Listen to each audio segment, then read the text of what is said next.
In the early 1700s, in the winemaking region of Rheingau in Germany, winemakers needed written permission from the Prince Bishop of Fulda to begin the harvest. In 1775, however, the messenger carrying the grant to begin harvest was robbed along the way and was delayed. It took the messenger about 14 days to get there with the permission, and by then, the grapes had rotted on the vine. But the people who harvested and made the wine anyway gave it to the peasants. However, the peasants had the last laugh because the wines were incredibly decadent, delicious, and sweet. In 1778, on his trip through Europe, Thomas Jefferson tasted a bottle of this Spätlese, or late harvest wine, and he was so impressed that he advised friends who were in Europe to go to the Rheingau to experience the wines and bring back a case to America. So what happened? Why did the wine from these rotted grapes taste so good? The answer is one of the ways that even in modern times to make sweet wines, the topic of today's lecture. These wines are sweet without having been fortified the way we discussed in our last lecture. For today, you will need the following 4 wines. A Sauterne. You'll notice it's in a half bottle here, as many sweet wines come in half bottles, but we're going to be tasting a 750 milliliter one later on. Here we have a Tokai. Like I said, any Pitonhos will do. We have here a ice wine, and either a Vinsanto or a Vino Passito. Sweet wines are consumed with dessert or as a dessert. Some of them taste of dried apricots drizzled with acacia honey, while others taste of pure nectar. They can be from mildly sweet to lusciously syrupy. Some of them can last for decades, and one type is rumored to last for centuries. Generally, sweet wines are made in one of 3 ways. By concentrating the sugar inside the grape, we'll discuss a few ways to do this in a later lecture. By stopping the fermentation, by fortifying the wine before fermentation has finished, like port and Madeira, or you throw in a sulfur dioxide to stop the yeast, and then you run the wine through a sterile filter. Or 3, by adding sweetening agents at the end, like we saw with the PX added to the Oloroso Sherry in the last lecture. We'll start with the process of concentrating the sugar inside the grape. The story I spoke of in Rheingau, the legend of the first late harvest, is one of the ways to do this. As you let the grapes hang on the vine, the grapes continue to bring on sugar and reduce acidity, but they start to lose water as well. The rot they spoke of in the legend was no ordinary rot. It was a particular type of fungus called Botrytis cinerea, or what we call noble rot, and it needs certain conditions to appear. Botrytis appears when the climate has cool, fresh morning mists, followed by a warm, dry, sunny afternoon. This is why we only see them in certain places on the planet, and why these regions specialize in the sweet nectar of the gods. However, botrytis is quite unpredictable, and you can't tell where botrytis or its more harmful cousins, gray rot and black rot, will strike. First, the noble rot forms these unappetizing-looking little brown spots. But wait, it gets worse. Then the fungus opens up the stomata in the skins, letting out water molecules, but preventing harmful microbes from coming in that would adversely affect flavor. The grapes then go into a severely dehydrated state, and before long they look like brown raisins. And if that wasn't bad enough, then they get covered with this grayish fuzz. Botrytis doesn't affect all grapes, and those they do affect aren't affected equally. Tightly bunched white grapes work best for botrytis. It's less common with red grapes, which tend to lose their pigmentation when botrytized. However, you do see it with some Amarone producers. Amarone is an Italian wine that can be made with partially dried red Corvina grapes. While I was back in Valpolicella in the Veneto region, which is a couple of hours west of Venice, and we'll talk about that in Lecture 13, but I was visiting a producer called Massi. And while I was there, I was talking to the winemaker, and the winemaker said, "Have you ever tasted botrytized grapes?" And I said, no, I've never tasted them before. So he runs out of the room, comes back with this cluster of grapes that had some grayish white fungus on it, and it obviously had been infected by botrytis. And the person that I was with, it was a brand manager, and she was like, You're not going to eat that, right? Like, yeah, I'm going to eat it because here I really want to get the full impact. For future reference, if anyone gives you a cluster of botrytized grapes, what you want to do is take one of the grapes and pop the pulp in your mouth. Otherwise, you're going to get a mouthful of fuzz. But the experience was wonderful because when I popped the pulp inside my mouth, I got this beautiful stone fruit character, which is unusual for red grapes, but it was like this apricot and peach tone. So for them, what it does, it adds layers of flavors, which we called complexity, and it adds quality to the wine. But what it also does is add glycerol, which adds a more rounded mouthfeel. You see late harvested wines all over the world. In Germany today, Spätleses generally don't include any grapes that have been affected by botrytis, so the name just indicates late harvest. In Alsace in France, the late harvest wines are called vendange tardive and are produced in tiny quantities, but only in great vintages. However, these don't have to be infected with noble rot either. Wines made with botrytis in Alsace are called Sélection de Grand Noble, or SGN. Most regions around the world make sweet wine only under specific circumstances, but the region of Sauternes in Bordeaux is completely committed to making sweet wine. By the way, the region and the French wine is spelled with an S on the end, so don't confuse it with the wine Sauternes, no S associated with California. Sauternes is located in the Grave district along the Garonne River and next to one of its tributaries, the Ciron. In the fall, when the Ciron waters begin to flow to the Garonne, cool mists form in the mornings, and then the afternoons are dry, warm, and sunny. These are ideal conditions for noble rot to form. If it were any damper, gray rot would begin to form and destroy the grapes, so it's really quite precarious. Semillon is an indigenous grape to this area, susceptible to botrytis, and on its own is similar to Chardonnay in its weight and structure and its reduced aromatic intensity. It's also known for fruit character from lemons to nectarines and aromatics of beeswax to something like lanolin. Semillon makes up about 80% of the blend in Sauternes, but other grape varieties are permitted to be blended in, such as the white noble grape we discussed, Sauvignon Blanc.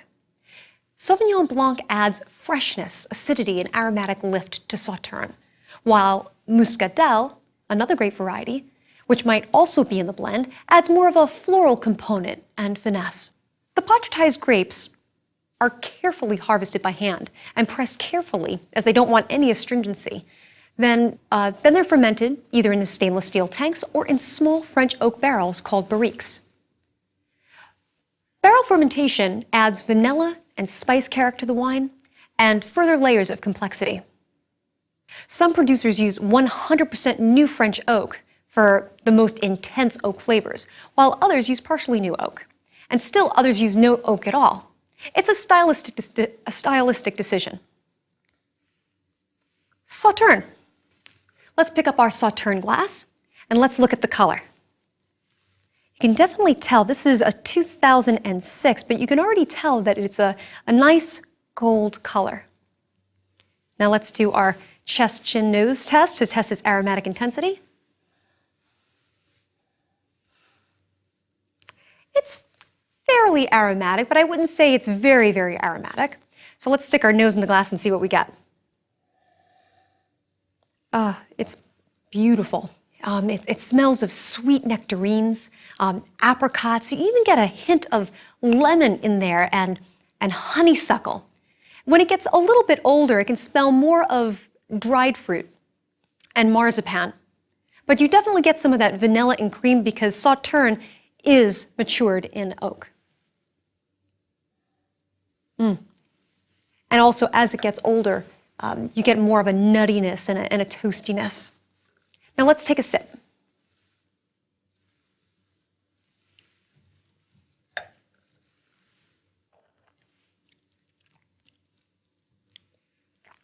You'll notice that it's fairly full-bodied, and you definitely notice that sweetness.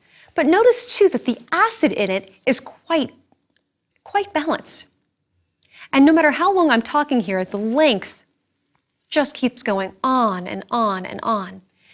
But on the finish, it has these lingering flavors, and that's where you get some of that beeswax kind of note. And it's not a bad thing. The best pairing with Sauterne is sex. I'm kidding. I just wanted to wake you up there. The best pairing that I know of with Sauterne is stinky cheese, like a Stilton or a Roquefort. And the reason why this is because you've got the stinky cheese has the intense aromatics, but it also is very creamy on the palate. And when you match it with something fairly full-bodied, but with the sweetness, it all combines together to do this beautiful dance, and the flavors just keep lasting forever. Now, the supreme balance of Sauterne allows it to last for many years, and in great vintages, they can last for decades. Look for the years 2007, 2005, 2001, 1999, 1997, 1996, and 1995. Sweet wines from the neighboring region of Barsac are allowed to call themselves Sauterne on the label, but you may see some Barsac label wines such as Chateau d'Oisidan. This region has sandier soils than the limestone-rich soils in Sauterne and can be a bit lighter in style. Because of this, they can be incredible values. Next, we go to one of my favorite wines, my favorite botrytized wines, I should say, Tokaj from northeastern Hungary. It's pronounced Tokaj, not Tokaji. These beautiful wines are from the region of Tokaj, with no I at the end, but pronounced in the same way. There is no I at the end because the I means from the region of in Hungarian. Tokaj was known as the king of wines and the wine of kings. It was a major source of income for the princes of Transylvania who ruled over Tokaj. Since the 16th century, they've been making wines using botrytized grapes. These wines were once enjoyed in the French royal court by Louis XIV and the Russian imperial court by the Austrian Habsburgs. The Tokaj region is sheltered by the Carpathian Mountains to the north. Do you remember Bram Stoker's Dracula and his castle in the Carpathian Mountains? The mountains, in combination with the rivers that run through the region, create these cool morning mists and the warm, dry, sunny afternoons. Again, perfect for developing noble rot. The grapes permitted to use for Tokaj include Furmint, which adds finesse and a high level of acidity to the wine, and Harslevelu, which, along with yellow muscat, provides aromatic lift to the ferment. The grapes are harvested by hand, and this takes quite a long time as they pick only the noble rot-infected grapes. What I found fascinating when I was there during the harvest a few years ago was that the harvesting teams were 95% women. They choose the botrytized berries called azu berries. Traditionally, these berries were foot-trodden, made into a paste, placed in hods, cup-like vessels similar to what you see bricklayers use. They were called hods. They would then be placed into the base wines to macerate. The more hods that were thrown in, the higher the sweetness level. And you can see the sweetness level indicated on the bottle. 3 petonios, 4 petonios, 5 petonios, and so forth. Here we have a 5 petonios Tokaj. This is from Disznókó. This means that traditionally it took 5 hods of paste to make the sweetness level. Today, however, they don't use the hods anymore. So petonios really reflects the ratio of botrytized berries to fresh. But this matches the sweetness levels of the traditional levels. These wines are aged first in barrels and then in bottles. Tokaj has vast underground caves that are used as wine cellars. They keep a constant temperature of about 50 to 54 degrees Fahrenheit, or 10 to 12 degrees Celsius, and about 85 to 95% humidity. Sounds like the perfect environment for mold, doesn't it? Well, there is plenty of it down there, and in fact, it's a good thing. Although completely gross looking, the mold feeds off of the alcohol evaporating from the wines and allows the cellars to remain humid. Now let's taste our Tokaj. Now pick up your Sauterne and do a color comparison. the Sauterne on my left and the Tokai on my right. You'll notice that the Tokai is much more amber in color. And on the nose, it smells like dried apricots, drizzled with honey and a hint of orange peel. But it does have a little bit of a floral note to it and a spice characteristic as well. And as they get older, these too get more nutty. Let's taste it.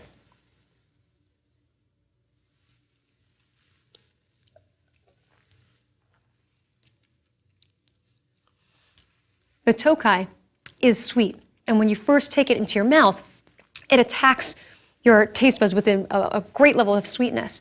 However, there's a high level of acidity in there, and it has some VA in there, what we termed volatile acidity in our last lecture. But it's this volatile acidity that allows it, even as I'm talking now, for the sweetness to kind of dissipate and to let the flavors linger and last. So this acidity allows it to last a really long time. There's a wine from Tokai called Essencia. This is made from the free-run juice, drained from crushed white grapes, from the potratized berries. And it's decadently sweet. Now, to give you an idea of how sweet this wine is, remember the port in last lecture? We told you that that was about 100 grams per liter residual sugar. Now, Essencia can be several times as sweet as port. The wine itself, Essencia, is 60% sugar. Now that's sweet. However, it has very low alcohol because it has too much sugar for the yeast to handle, and the fermentation just stops. It barely ferments at all and gets to about 5% alcohol, if that. It's made in extremely low quantities, not even every year. The resulting wine is lusciously sweet. Because of the intense sugar level and high acidity, it has the ability to last for many years. It's said that some of the Polish cellars of the Tsars held them for 200 years, and they're still drinkable. The wines of Tokai are wonderful. I've served these to my family, and I ask them, what do you pair with them? And they say everything. Now, if you like sweet wines, don't miss out on Tokai. Coming back to Germany, we get to their rare sweet wines. Riesling, as we discussed in Lecture 5, is a thin-skinned variety and is easily infected by botrytis. However, Riesling has very high levels of acidity, which can make these wines very well-balanced and very long-lasting. We talked earlier about Spätlese, which means late harvested. Auslese in German means selected from the harvest. That is, specific clusters are selected. Beerenauslese means berries selected from the harvest, and Trockenbeerenauslese means dried berries selected from the harvest. These last two, the Beerenauslese and Trockenbeerenauslese, and especially the Trockenbeerenauslese, are quite expensive as they're made in such small quantities and are so labor-intensive. How intensive? The pickers go through the vineyards seeking out individual grapes that are appropriate to use for either wines. However, Trockenbeerenauslese is only made from the finest vintages, where the grapes have rotted to such a degree they've shriveled to little raisins. Now in Germany, along the Rhine River, the vineyards are on extremely steep slopes. So grazing for these grapes takes a long time and many passes.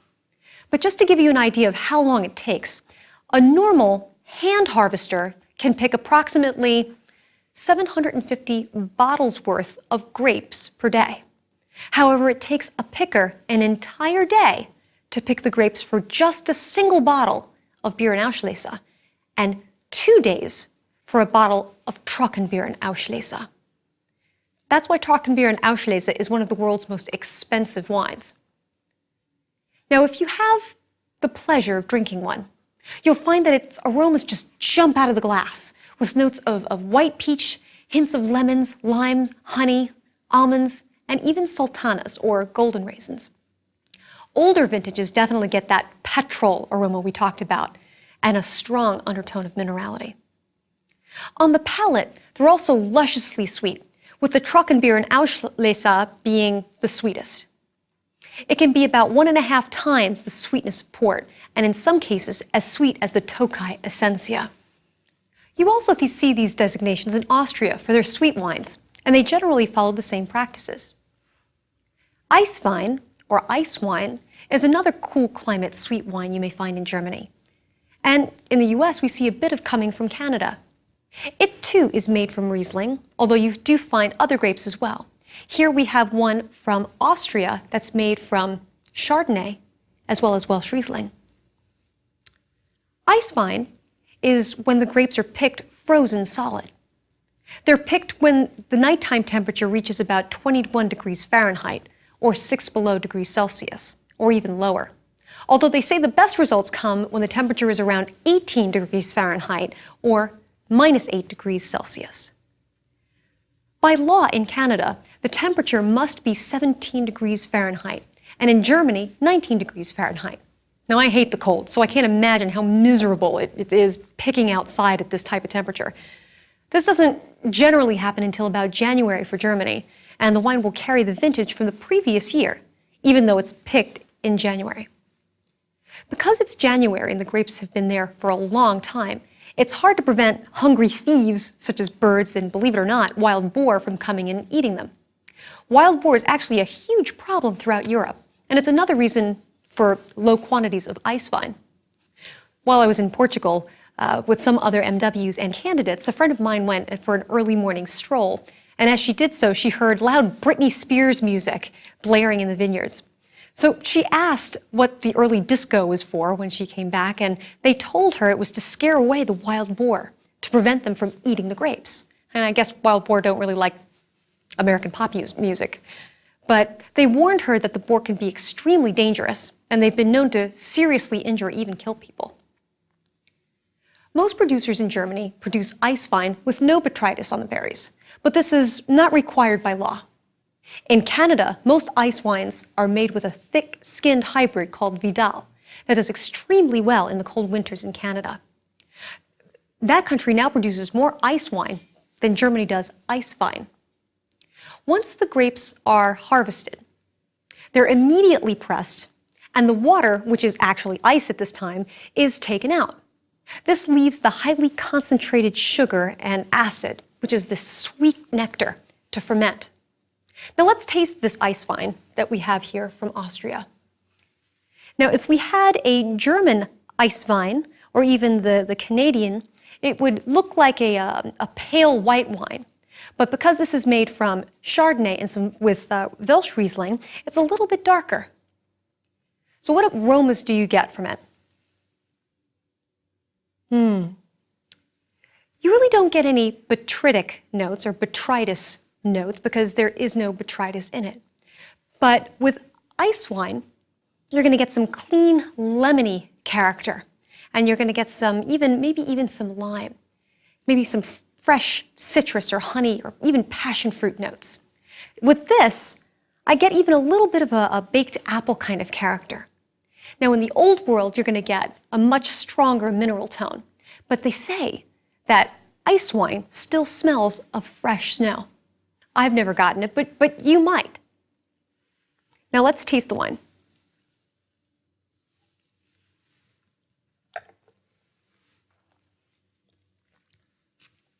Wow, this is quite sweet. But again, because of that high level of acidity, it's not cloying, not like this brown sticky that we had in our last lecture. And these generally don't see any new oak for any of those vanilla characters. At the start of the lecture, I mentioned 3 methods of concentrating the sugar in grapes. Botrytis was the first method. Using frozen grapes was the second. The third method comes from drying the grapes. Drying grapes is a very old process that was used by the ancient Greeks. Records from the 8th century BC directs us to drying the grapes in the sun for 10 days and nights, and then in the shade for a further 5. If you cook, think of making a reduction sauce at home. You cook until almost all of the water evaporates, and as it does so, the flavors intensify. Likewise, drying the grapes concentrates the sugar inside the grape, as well as the acid and the flavors. In Italy, they call dried grape wine Vinopacito. These wines are made all over Italy, and here we have one from the southern region of Calabria. One of the most popular sweet dried grapes is Recioto della Valpolicella from Veneto, which we will discuss in later lectures, and Vinsanto from Tuscany. Vinsanto, or holy wine in Italian, is made from two white grapes, Trebbiano and Malvasia. If you're a cognac drinker, you will be interested to know that the grapes that make up cognac are called Uni Blanc, but these are the same grapes as Trebbiano and are planted all throughout southern Italy. The grapes are dried on mats and then crushed any time between November and March. If they're laid down for a long period, they're sweeter. If for less time, they're less sweet. They're then fermented and often placed in old oak barrels that are filled up to the top. As evaporation occurs throughout the porous oak, a gap forms between the wine and the top of the barrel. This causes further and more rapid oxidation during the 3 years of maturation that's legally required, but many winemakers don't release Vinsanto until 5 years. Now let's taste the Vinsanto.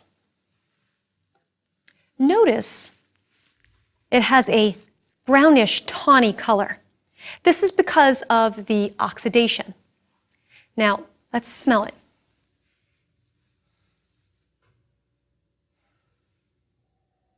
It almost smells like Amontillado. It's very, very nut-like, but it's not like a walnut or an almond. It's more like a Brazil nut, something a little unwashed, with a little skin around it. It also smells of toffee and caramel. But this brown color and those notes will let you know that this is an oxidized wine, an intentionally oxidized wine. Now let's taste it.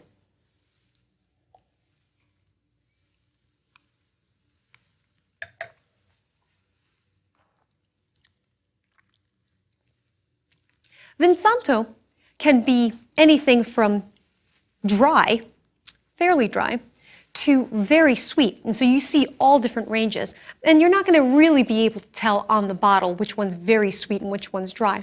This one happens to be on the drier side. But you'll also notice a little bit of volatile acidity in here.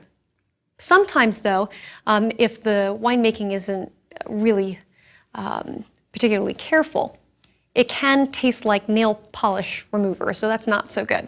But actually, this one's quite good. It just adds a little bit of lift. Now, when I was young, I worked in an Italian bakery. And in this Italian bakery, they had all different types of Italian pastries. And I always think of that whenever I taste Vinsanto, because it goes so well, this wine goes so well with Italian pastries and Italian type of desserts. The reason is because a lot of Italian desserts aren't very, very sweet. I mean, think of your biscotti or pasticciotto or sfogliatelle. I mean, they're not very, very sweet. And the mild nutty tones really complement those flavors. Like sparkling wines, sweet wines should be well chilled. But this doesn't mean at refrigerator temperature. They should be about 45 degrees Fahrenheit or 7 degrees Celsius. Well, your refrigerator can get up to 10 degrees colder than that, so it's not a good idea to keep it there for too long. I always think it's a good idea to keep a bottle of bubbly and a bottle of something sweet in the refrigerator, because it can be a real treat for you and your sweetie when guests come over and it's already there. Next, we start talking about regions, beginning with France. The wines of France are considered quality benchmarks for most wines around the world. So we're devoting 3 lectures to France, starting with Western France and the classic wines of Bordeaux and the Loire. You'll need the following wines for the next lecture. You'll need a Sauvignon Blanc-based Loire wine, which is either Sancerre, Pouilly-Fumé, or even a Quincy. A Chenin Blanc-based wine from the Loire Valley, such as Vouvray, Touraine, or Savinière. A Cabernet Franc-based Loire wine, either Chinon or Bourgogne. A white Bordeaux, preferably a Grave or a Pessac-Léognan. A red left bank Bordeaux, anything from Haute-Médoc, Pauillac, Saint-Estèphe, Saint-Julien, Margaux, or Grave. And a right bank red Bordeaux. Anything from Saint-Emilion, Pomerol, Blaye, or Bourg. Until then, stay sweet.